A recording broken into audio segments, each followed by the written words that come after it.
First of all, ladies and gentlemen, brothers and sisters, I want to say that I am so humble and proud to be here. You see, I am a proud graduate of Louisiana public schools. Who that? Who that? My cousin, a man who not only helped to shape my life, but the lives of so many others.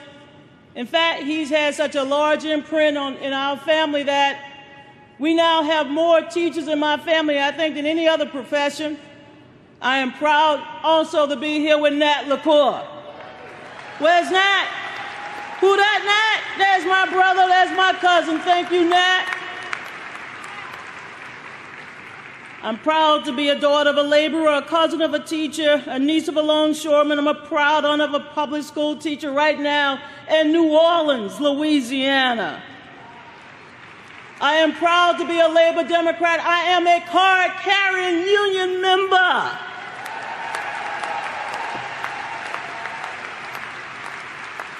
And I'm not tired. I'm still organizing. I am now organizing fellow adjunct professors at Georgetown University, where I teach.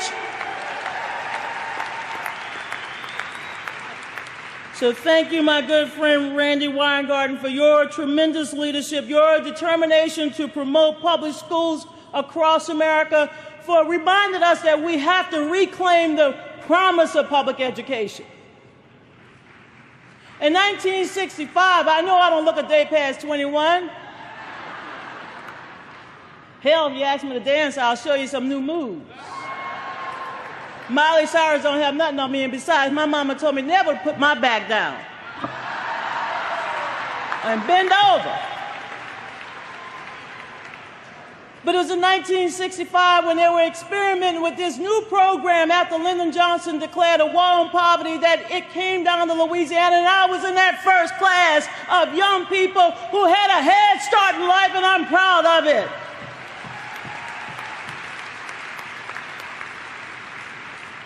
But I'm here today to announce the formation of Democrats for Public Education.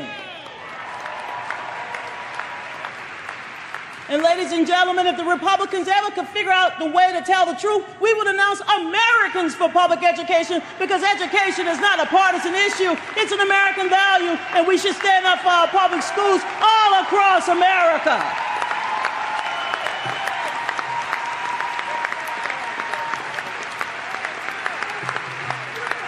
I say that because often when these people get elected, they forget where they came from. They forget that they sat in the classroom just like me and you.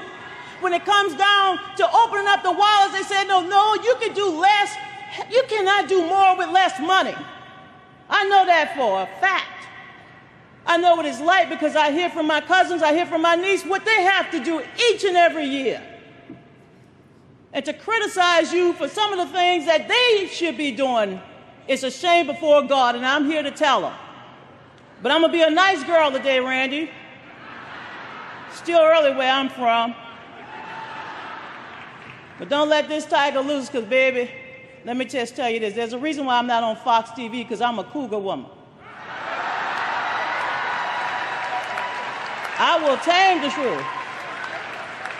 But ladies and gentlemen, brothers and sisters, public education is the only way we can strengthen and revitalize and grow the middle class and provide opportunities and elevators and a springboard for the working poor.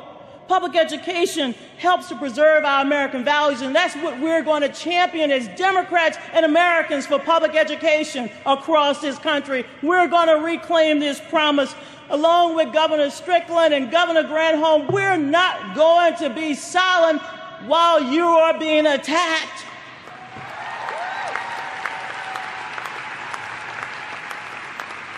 You might think that after Brown versus the Board of Education, after Head Start, after Title I and Title IX and the Little Rock Nine and busing, after the creation of the Department of Education in 1980, after the 1983 Nation at Risk Report, and after all the acronyms and clever talk, though often misleading phrases like leave no child behind, after all of that, you might think that our debate has finally reached a stage where the question is not if public education, but how public education.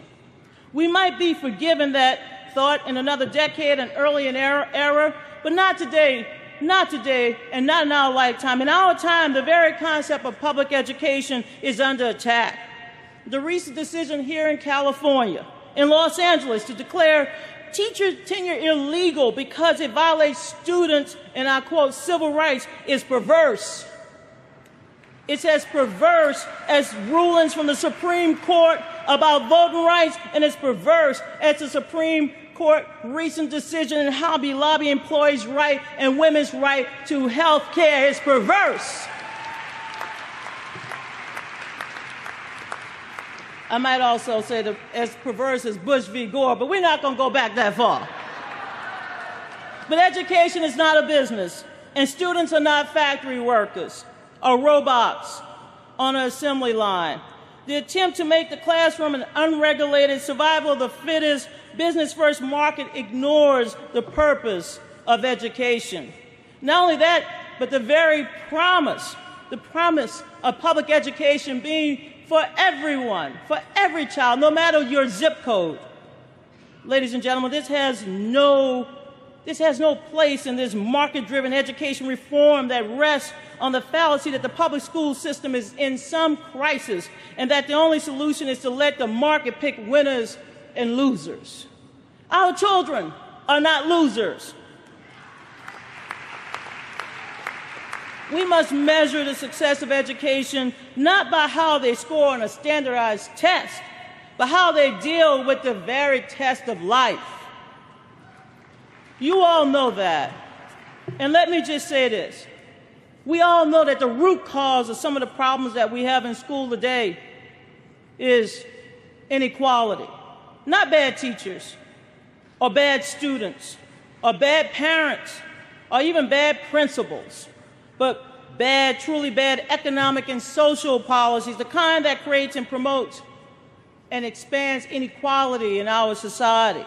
Consider this, 22% of children in America, the richest country in history, live below the federal poverty line. That's a shame.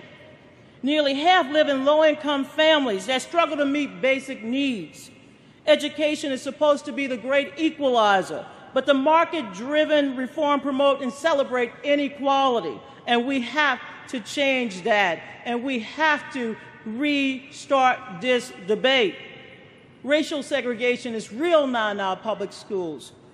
Economic segregation, cultural and class segregation, the I, me, mine philosophy that drive Wall Street, the corporatists, and the would-be oligarchs, the Koch brothers and their political minions, does not belong in the classroom. And as a lifelong Democrat, I'm ashamed of attempts by some within my own party. Oh yeah, I'll call them out. I am ashamed of those who are trying to undermine public schools under the guise of reform.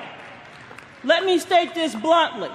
The assault on public education is an assault on the principles of democracy and the foundation of our country.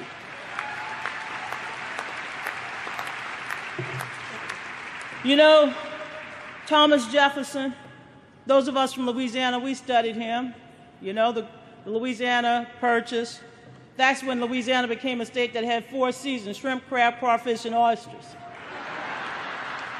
But we studied him in class, thanks to my 5th grade teacher, Mr. Marchand. That's when they taught civics.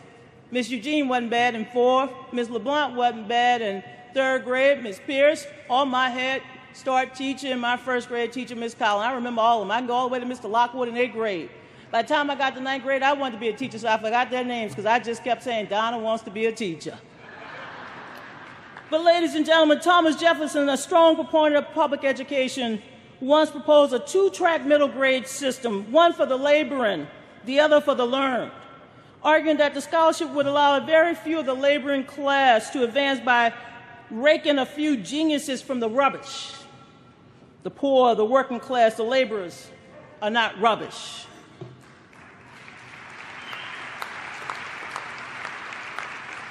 So why is public education so contentious? Why is there so much misinformation, misleading, daily attacks?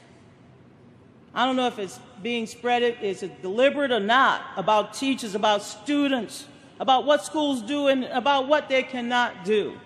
The reason I think is that we have done a poor job. Yes, we've done a poor job of educating people about education, about its goals and its promise.